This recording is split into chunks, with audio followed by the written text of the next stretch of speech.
ഏറ്റവും നമ്മളെ തനിക്കോണം നമുക്ക് കാണാൻ കഴിയും നമ്മുടെ റോഡിലാണ്.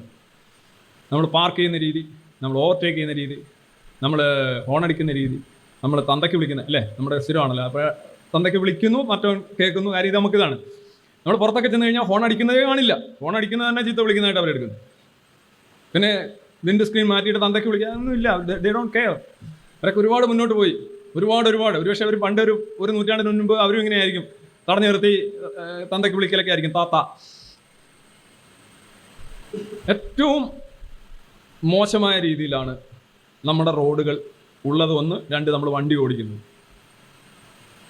എവിടെ പാർക്ക് ചെയ്യണം, ഓവർടേക്ക്. ഇപ്പോൾ ക്യൂ ഇട്ട് കഴിഞ്ഞാൽ ക്യൂ പാലിക്കാൻ വലിയ ബുദ്ധിമുട്ടാണ് നമുക്ക്. എല്ലാവരും ക്യൂവിൽ കിടക്കുകയാണെങ്കിൽ ഒരു ഇങ്ങനെ കയറിക്കൊണ്ട് വരും, ക്യൂ ഫ്ലൗട്ട് ചെയ്യും, അപ്പോൾ അപ്പുറത്തുനിന്ന് വണ്ടി വരും. എല്ലാം വൺ വേ ആയിരുന്നേ കുഴപ്പമില്ല, നിങ്ങൾക്ക് മാറി അങ്ങോട്ട് ഓടിച്ചു പോകാം. ഇവിടെ അങ്ങനെയല്ലല്ലേ. ഒരു എന്താ പറയുന്നതല്ലേ, ബെർത്ത് കനാലിലൂടെ 2 കുട്ടികൾ ഇറങ്ങി വരുന്നത് കൊണ്ടാണ് നമ്മളുടെ പല റോഡുകളിലും വാഹനങ്ങൾ അങ്ങോട്ടും ഇങ്ങോട്ടും പോകുന്നത്. തൊട്ടില്ല, വേണമെങ്കിൽ ഒരു ചുംബനം കൂടി സാധ്യമാകുന്ന രീതിയിലുള്ള വിസ്തൃതിയേ ഉള്ളൂ. ഞാൻ പറയുന്ന കുട്ടികളെ ചെറിയ പ്രായത്തിൽ തൊട്ട് നിങ്ങൾ ഇംഗ്ലീഷും കണക്ക് പിന്നെ ലോകരിതൊക്കെ പിന്നെ പഠിപ്പിച്ചാലും മതി. ആദ്യമായിട്ട് എങ്ങനെ റോഡിൽ പെരുമാറണം, എന്താണ് ട്രാഫിക് സിഗ്നൽസ്, എവിടെ നടക്കണം, എന്താണ് സീബ്ര ലൈൻസ്, ക്യൂ എന്താണ്, ഇതെല്ലാം പഠിപ്പിക്കണം കുട്ടികളെ. നിരന്തരമായിട്ട് ടെസ്റ്റ് വേണം. കാരണം ഈ റോഡാണ് നമ്മൾ പബ്ലിക്കായിട്ട് ഇൻട്രാക്ട് ചെയ്യുന്ന ഒരു സ്ഥലമാണ്.